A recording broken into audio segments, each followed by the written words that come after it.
우리 교회 새가족이 오시면 대개는 예배 시간에 소개합니다. 그리고 목양실로 가서 첫 인사를 나눕니다. 그때 제가 조심스럽게 여쭙니다. 한국에서도 신앙생활을 하셨습니까? 예라고 대답하시면 또 다른 질문을 제가 여쭙니다. 한국에 계실 때는 어느 교회에 다니셨습니까? 여기에서 머뭇머뭇하시는 분들도 계시고 교회 이름을 곧바로 대시는 분들도 계십니다. 머뭇머뭇하시는 분들은 대개가 외적으로 규모가 작은 교회에서 신앙생활 하시던 분들입니다. 그런데 꽤 이름 있는 대형 교회에서 신앙생활 하시던 분들은 곧바로 이름을 대십니다. 1분도 기다림 없이, 1초도 기다림 없이 그 교회에 대하여 큰 자부심을 느끼고 계시다는 뜻입니다. 외형적 규모가 작은 교회는 부족한 교회라고 하는 의미로 드리는 말씀은 아닙니다. 그런데 바울도 자부심을 가지고 있는 교회를 소개하고 있습니다. 오늘 두 번째로 읽은 성경의 이름인 빌립보 교회입니다. 그래서 그는 아주 긴 편지를 통째로 써서 그 빌립보 교회에게 보냈습니다. 바울뿐만 아니라 하나님께서도 이 교회를 향하여 대단한 자부심을 가지고 소개하고 계십니다. 왜냐하면 성경의 궁극적인 저자이신 하나님께서 이 빌립보서를 성경에 넣어두셨기 때문입니다. 왜 빌립보 교회가 하나님께 바울에게 이렇게 자부심 있는 교회였습니까? 빌립보 교회가 선교하는 교회였기 때문입니다. 교회가 선교하면 자부심을 가지고 그 교회를 바라보고 계십니다. 그런데 무엇이 선교입니까? 아주 쉽게 말씀드려보면 첫 번째로 선교사의 사역에 동참함이 선교입니다. 아주 쉽습니다. 14절 말씀을 읽어보겠습니다. 14절 그러나 너희가 내 괴로움에 함께 참여하였으니 잘하였도다. 오늘 이 14절에 의하면 우리 선교사에게 괴로움이 있다고 말씀하고 있습니다. 무슨 괴로움이겠습니까? 선교사가 아마도 선교사역의 어려움을 겪는다고 한다면 그 중에 하나는 재정적인 어려움일 수 있습니다. 우리 모든 사람이 생활할 때 겪는 어려움과 비슷합니다. 그러나 대개는 우리 선교사가 재정에 대하여 많이 훈련되어 나갑니다.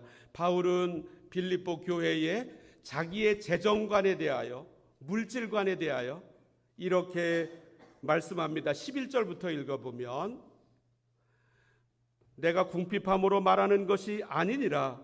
어떠한 형편에든지 나는 자족하기를 배웠노니 나는 비천에 처할 줄도 알고 풍부에 처할 줄도 알아. 모든 일 곧 배부름과 배고픔과 풍부와 궁핍에도 처할 줄 아는 일체의 비결을 배웠노라. 내게 능력 주시는 자 안에서 내가 모든 것을 알 수 있느니라. 하나님은 바울처럼 이 훈련을 시키십니다. 일체의 비결을 배웠노라. 풍부해서 하나님을 모른다. 또 교만한 모습, 나보다 돈 적게 가지고 있는 사람을 내려다보는 아나무인의 모습, 돈이 있으면 늘 어떻게 놀러 다닐까만 생각하는 모습, 이 모습을 그는 극복할 줄 알았습니다. 또 아주 빈핍해서 비굴해지고 낙심하고 또 때로는 수많은 일을 포기하고 이 모습도 극복하는 훈련을 했습니다. 그래서 바울은 고백합니다. 어떠한 형편에서든지 나는 자족하기를 배웠노라.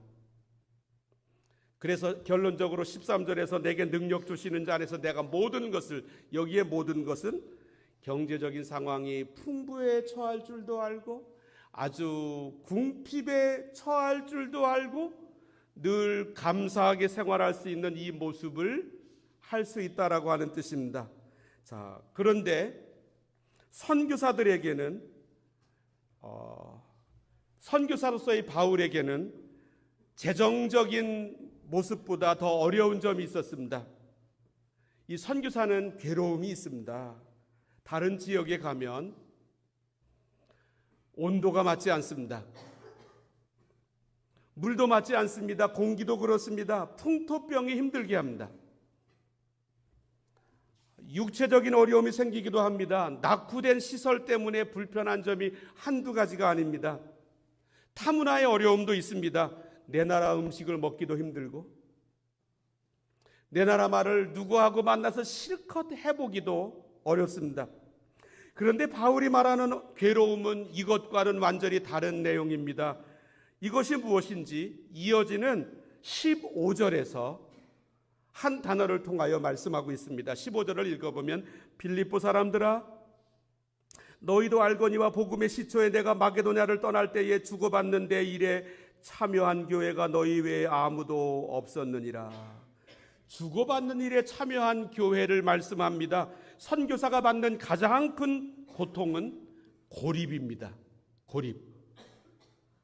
오래전에 러시아로 파송한 김종욱 선교사님이 있었습니다. 토론토에 있는 선교회에서 이분이 저에게 여러 번 토로하셨습니다. 파송 선교부에서 선교비를 몇 달째 안 보내고 생활하라는 것입니다. 파송 선교부에서 그 오랜 기간 동안 전화 한마디도 없다는 것입니다. 선교사는 자신이 고립되어 있다라고 하는 생각이, 나 혼자 이 길을 가고 있다는 생각이 제일 큰 괴로움입니다. 사람은 혼자 있으면 신앙생활도 유지하기가 어렵습니다. 디트리 본헤퍼 목사님의 이야기를 제가 자주 합니다. 그분은 책 신도의 공동생활을 썼습니다. 그리고 그 내용의 한 챕터의 제목을 함께 있는 날, 그리고 이어지는 챕터의 제목을 홀로 있는 날로 표현했습니다. 함께 있는 날과 홀로 있는 날, 이 두 날이 동시에 그 사람에게 있어야만 성공적인 인생을 살 수 있다는 것입니다. 제가 읽어드리면, 홀로 있지 못하는 사람에게는 공동생활을 조심하도록 하라. 공동생활 속에 있지 않는 사람에게는 홀로 있기를 조심하도록 하라. 공동생활과 홀로 있기는 각각 다 깊은 함정과 위험을 가지고 있다. 홀로 있기가 없이 친교를 원하는 사람은 공허한 말과 감정에 빠진다. 그리고 친교 없이 홀로 있기를 추구하는 사람은 공허한 깊은 수렁과 자기도취와 절망에 빠진다. 그러므로 우리가 다른 사람하고 의미 있게 만남을 하기 원해서는 하나님하고 홀로 있는 시간을 가져야 하고, 그리고 우리가 홀로 은혜 가운데 있기 위해서는 다른 사람들과의 교제가 깊어져야 한다는 뜻입니다. 우리 교회에 오셔서 믿음으로 잘 훈련받던 분들 중에 한국에 가셔서 어느 정도 시간을 보내고 되돌아오신 분들 몇몇 분들을 제가 봤는데 신앙의 눈이 풀려서 오시는 분들이 계십니다. 그래서 제가 이상하다. 나중에 알고 봤더니 나의 신앙을 서포트해주는 신앙 공동체가 한국에 없는 것입니다. 신앙은 자기 스스로의 힘으로 영위할 수 있지 않습니다. 신앙은 늘 격려받아야 합니다. 예수님도 격려받으셨습니다. 세례받으신 자리에서 하늘에서 성령님이 비둘기같이 내리셨고, 그리고 하늘 아버지의 음성이 들려왔습니다. 이는 내 사랑하는 아들이요 기뻐하는 자라. 공동체로부터 격려받지 못하면 신앙이 급강하합니다. 코로나라고 하는 기간 바로 직전에 꽤 열심히 교회 나오시던 분들 중에 그 기간을 통과하고 난 다음에 신앙이 급강화한 분들이 계십니다. 선교사는 재정적으로 부족해도 때로 견디며 일할 수 있습니다. 여건이 다 갖추어져 있지 않아도 일할 수 있습니다. 그러나 고립의 경우는 무척 어렵습니다. 그 고립의 괴로움을 어떻게 돌파할 수 있습니까? 누군가가 그 선교사의 괴로움에 참여해 주는 것입니다. 16절 말씀을 읽어보겠습니다. 데살로니가에 있을 때에도 너희가 한 번뿐 아니라 두 번이나 나의 쓸 것을 보내었도다. 이것을 받을 때 선교사는 나 혼자 여기 있는 게 아니구나 하면서 일어설 수 있습니다. 우리 교회는 1995년 2월에 출발했습니다. 다른 서양 예배당 렌트에서 시작했습니다. 시작하고 나서 한 1년 남짓 있었을 때 몬트리올의 또 다른 한인교회가 개척되었습니다. 그 목사님하고 저하고 한 동네 아파트 살았습니다. 근데 그 목사님은 한 3년 정도 사역을 하신 다음에 저 캐나다 서부로 원주민 선교로 떠났습니다. 캐나다 서부의 대도시는 밴쿠버입니다. 그 앞에 밴쿠버 아일랜드라고 있습니다. 굉장히 넓은 땅입니다. 인구도 한 90만 명 됩니다. 그곳에 원주민 선교를 하겠다고 떠나셨습니다. 그런데 대단한 선교 단체가 있어서 그분을 파송한 것도 아니었고, 그곳에 원주민 교회가 있어서 매주 함께 지내는 모습도 아니었습니다. 이분은 가서 처음부터 자기 스스로 개척해야만 했습니다. 그래서 이발소에서 머리 깎는 일을 하기 시작했습니다. 그러던 어느 날 우리 교회에서 아주 조금 300불을 선교 헌금으로 수표로 만들어 그분에게 우송해 드렸습니다. 나중에 이분으로부터 직접 고백을 들었는데, 이발소에서 직원으로 여러 달을 진행하고 있는 동안 고민이 솟아오르더랍니다. 내가 이 일을 계속해야 되나 말아야 되나. 그런데 이 헌금을 받고 난 다음에 하나님께서 나를 이 사역으로 계속 걸어가게 하시는구나, 내가 이 길을 계속 가야 되겠구나, 감격으로 다시 결심했다고 합니다. 어쩌면 그 300불이 뭐 그리 큰 돈이겠습니까? 그러나 그 돈은 하나님께서 나를 격려하시고 나와 함께 하신다는 사인으로 읽혀지게 된 것입니다. 아무도 인정해 주지 않을 때 그 선교사님에게 누군가 헌금으로 사역에 동참해 주면 그 선교 사역자에게 엄청난 격려가 됩니다. 선교가 무엇이냐? 한마디로 얘기하면 선교 사역에, 선교사님의 사역에 동참함이 선교입니다. 그런데 이 빌립보 교회는 이 일을 어떻게 추진했습니까? 두 번째로, 시작한 선교를 끝까지 하라고 하십니다. 한 번의 섬김도 대단한 일입니다. 그러나 열매 맺는 선교는 반드시 끝까지 갑니다. 한 번 선택하면 끝까지 갑니다. 바로 빌립보 교회가 그랬습니다. 바울은 빌립보 교회에 이렇게 편지했습니다. 10절 말씀을 읽어보겠습니다. 내가 주 안에서 크게 기뻐함은 너희가 나를 생각하던 것이 이제 다시 싹이 남이니 너희가 또한 이를 위하여 생각은 하였으나 기회가 없었느니라. 15절과 16절도 다시 읽어보겠습니다. 빌립보 사람들아, 너희도 알거니와 복음의 시초에 내가 마게도냐를 떠날 때에 주고받는 내 일에 참여한 교회가 너희 외에는 아무도 없었느니라. 데살로니가 있을 때에도 너희가 한 번뿐 아니라 두 번이나 나의 쓸 것을 보내었도다. 우리가 한 사람을 붙들고 끝까지 가는 이유는 하나님께서 나를 붙들고 끝까지 가시기 때문입니다. 예수님께서 베드로를 수제자로, 1등 제자로 선택하셨습니다. 예수님의 보시는 눈은 탁월합니다. 이 베드로는 위대한 신앙 고백을 예수님에게 했습니다. 만신전 앞에 가서 너희들은 나를 누구라고 생각하느냐 물어보셨습니다. 이때 위대한 신앙 고백을 베드로가 합니다. 주는 그리스도시요 살아계신 하나님의 아들이시니이다. 예수님은 베드로의 신앙 고백에 감격하셨습니다. 바요나 시몬아, 내가 복이 있도다. 이를 내게 알게 하니는 혈육이 아니요 하늘에 계신 내 아버지시니라. 그리고 나서 그에게 놀라운 2개의 선물을 주셨습니다. 이전의 이름은 시몬이었는데 베드로라고 하는 이름을 주셨습니다. 베드로는 반석이란 뜻입니다. 내가 이 반석 위에 내 교회를 세우리니. 그리고 또 한 가지 선물을 주셨는데 내가 천국 열쇠를 내게 주리니 내가 땅에서 무엇이든지 매면 하늘에서도 매일 것이요 내가 땅에서 무엇이든지 풀면 하늘에서도 풀리리라. 내가 말하는 대로 이루어주겠다. 내가 손대는 대로 이루어주겠다. 내가 기도하는 대로 이루어주겠다.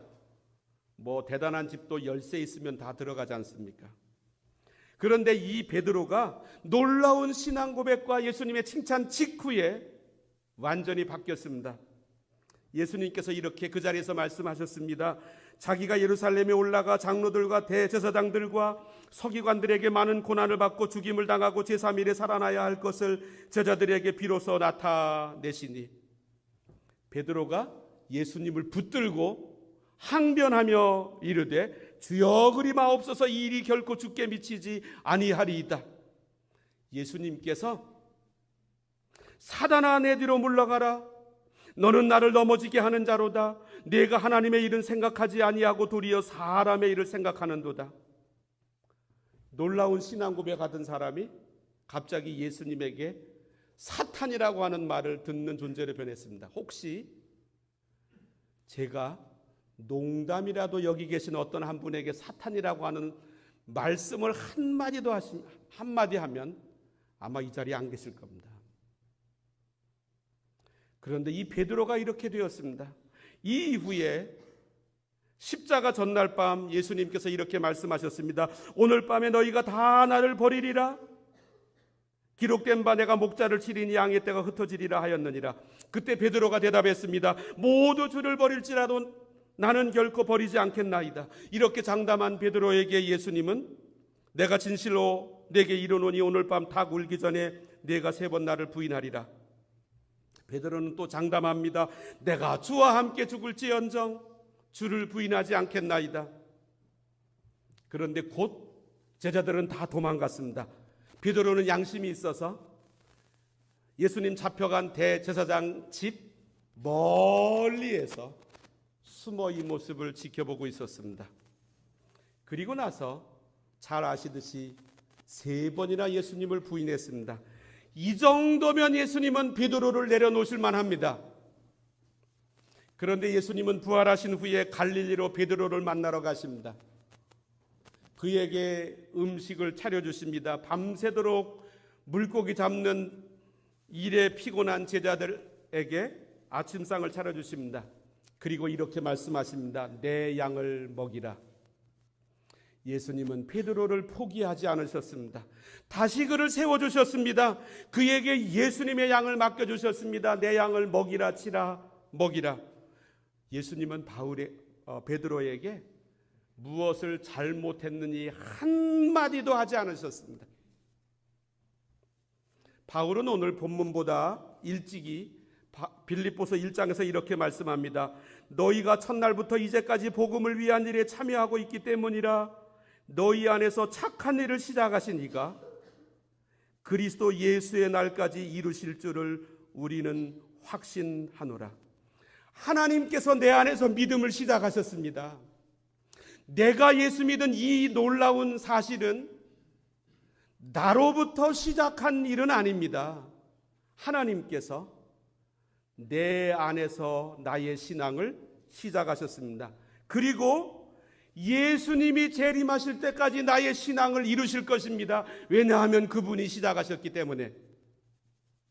그래서 내 인생에 내 신앙에 소망이 있습니다. 마찬가지로 하나님은 우리가 참여하는 선교사 이 사역을 끝까지 가야 한다고 말씀하십니다. 왜냐하면 그분이 이러한 나를 붙드시기에. 3번째, 선교 참여를 하나님의 은혜로 알게 하십니다. 하나님의 은혜란 우리가 한 일은 아무것도 없어도 거저 주시는 선물을 가리킵니다. 우리는 은혜로 구원받았습니다.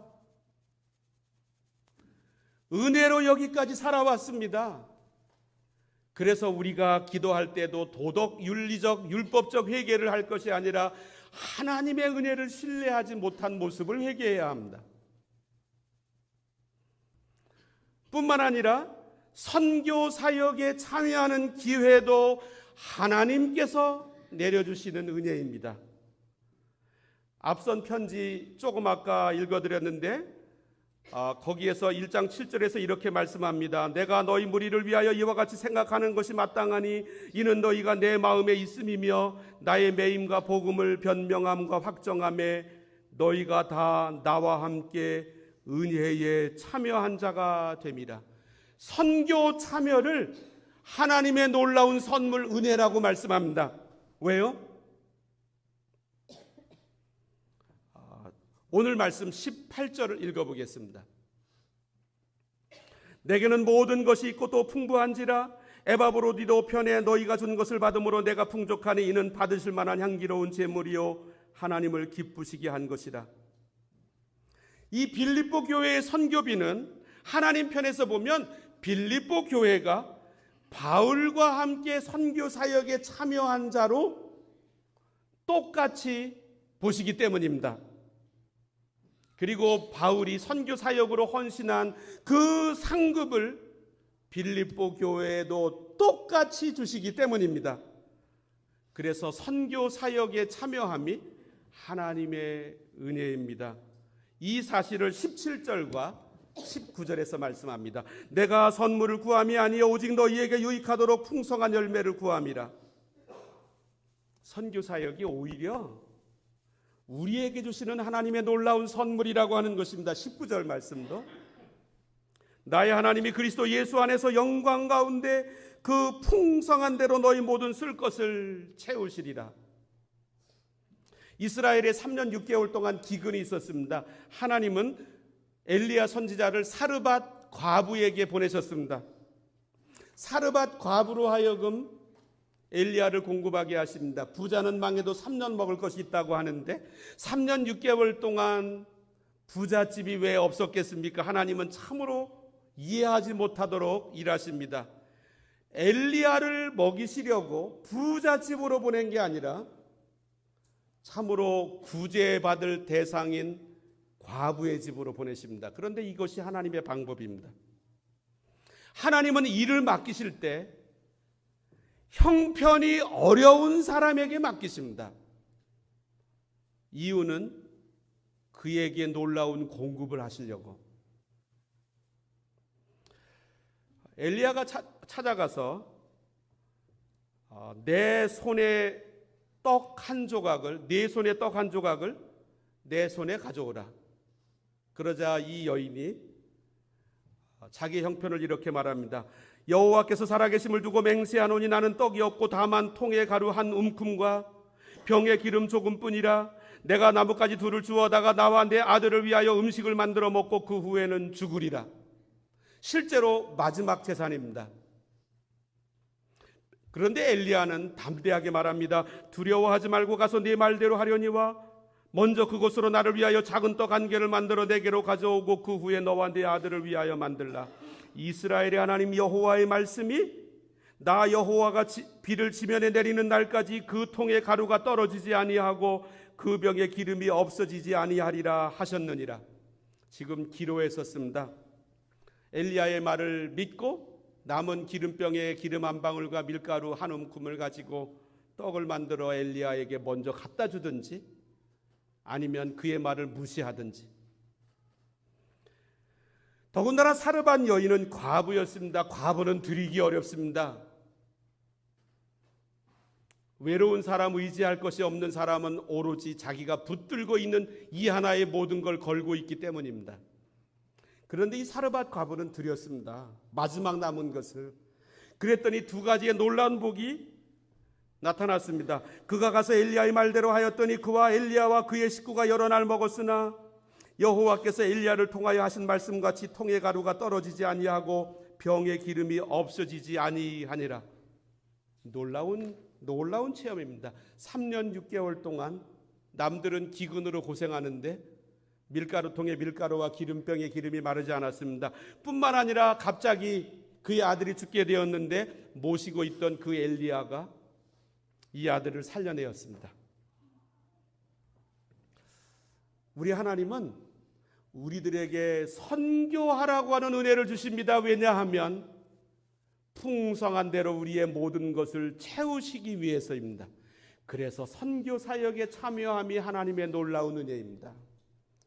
제가 지난 3월에 인디애나폴리스주, 미국 인디애나폴리스에 위치한 OMS라고 하는 선교단체에 다녀왔습니다. 대단히 유명한 선교단체입니다. 그곳에서 이제 우리 교단의 젊은 목사님들, 교회 개척하는 목사님들, 교회 개척 훈련, 전도 훈련을 그분 전문가들로부터 받기 위해서입니다. 그런데 그곳에 갔을 때 이제 떠나오기 전인데 거기에서 이 책을 그 OMS 선교단체에서 선물로 주셨습니다. 제목은 God Still, Still은 뭐 여전히, 아직도, owns, 소유하고 계시다. 이 기업을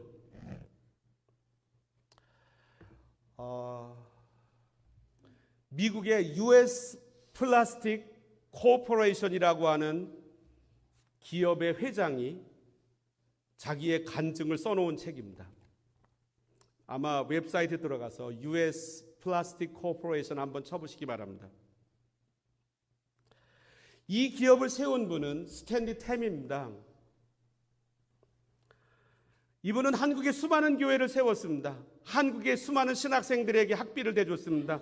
지금도 아프리카, 서부 아프리카에 가봤더니 이분이 십자군 전도대에 돈을 대어서 그곳에 교회를 개척하고 있습니다.